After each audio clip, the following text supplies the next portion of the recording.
Yeah. And that's why you want to learn how to cut this stuff the right way. All right, so this is pre-finished white birch plywood.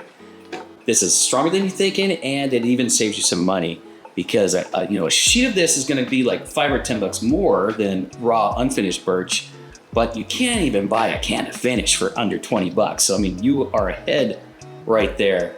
And cabinet shops all across America are consuming this by the truckload compared to raw unfinished birch because this just saves so much time and money. I just got a feeling that, hobbyists or woodworkers and just wood enthusiasts out there might not know anything about this, might not know this exists, or might have doubts about whether or not this finish is any good. But I wouldn't steer you towards something that I don't use myself. This case in point is that I made some bathroom vanities recently, and I chose pre-finished white birch plywood to make them. To get the look I wanted, I made the doors and the trim out of white oak. I had to veneer one exposed side to match the doors. Piece of cake though. The next time I need to go make a cabinet for the house, I'm going to use pre-finished white birch plywood. It just saves so much time, a lot of aggravation. It's just nice to have the insides of the cabinet already finished so I don't have to worry about them. The coating is pretty dang tough, like just as tough as anything that you could apply in your shop at home. Probably even tougher. That's because the manufacturer uses this poly coating that cures instantly under UV light. It's kind of a cool process. They got this conveyor system, it sends the sheets down, they apply a finish, and when it comes out, it gets hit with the UV light, cures instantly. The whole point of this is that it's done in a factory setting where they gotta rehandle it, pack it up, ship it anywhere in the world. It's just gotta hold up to all that activity, right? I'm not suggesting that it's bomb-proof, okay? Like when you get it to your shop, you still gotta be careful, but I mean, realistically, you probably run the risk of damaging it more when you're hauling it around in the back of your truck. That brings me to my first tip, which is when you go to the lumber store to buy some plywood, you wanna bring some furniture blankets with you or something like that to protect the sheets from getting scratched up or from banging up the edges on your car or your truck. But when you get them back to your shop, and the best thing to use to break them down is the track saw. The track saw glides on the track, not the product. It just reduces the chances of you scratching that up. You want to keep your good work piece on the left side of the blade so that the drop is on the right. The reason for all this is due to the direction the circular saw spins. So where the teeth exit the cut is where you can always expect some splintering. So orient the piece with the worst side up, and that's going to give you a good, crisp, clean cut on the better face. Here's my drop piece that was on the right side of the blade, and you can see some splintering going on there.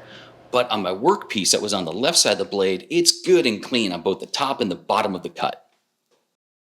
And when you cut on the table saw, the principle is exactly the same, but that means the face side goes up and the worst side goes down. It's all because of the way that the blade is spinning. Again, you just want the teeth to exit the cut on the worst side. So good side up, worst side goes down. And you really don't need specialized blades to cut this stuff. The one I'm using is just the 40-tooth general purpose blade that came with this saw. It's not super high end, but it does a fine job.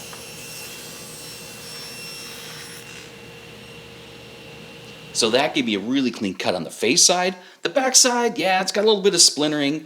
That's usually not a big deal to me because this is either going to get buried into a joint or it's going to be on an unseen part of a cabinet anyway. Even though you're cutting with the non-show side down, if you're getting too much splintering that you just can't live with on the bottom side, the best thing to do is to trade out your zero clearance insert for a fresh one.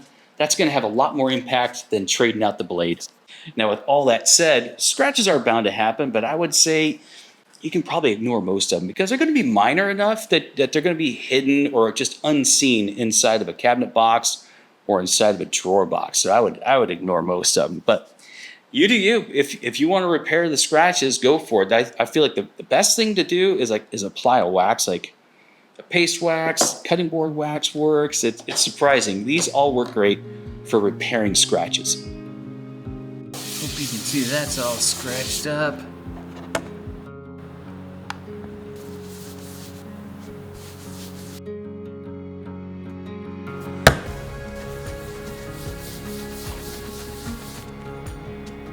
Stay down.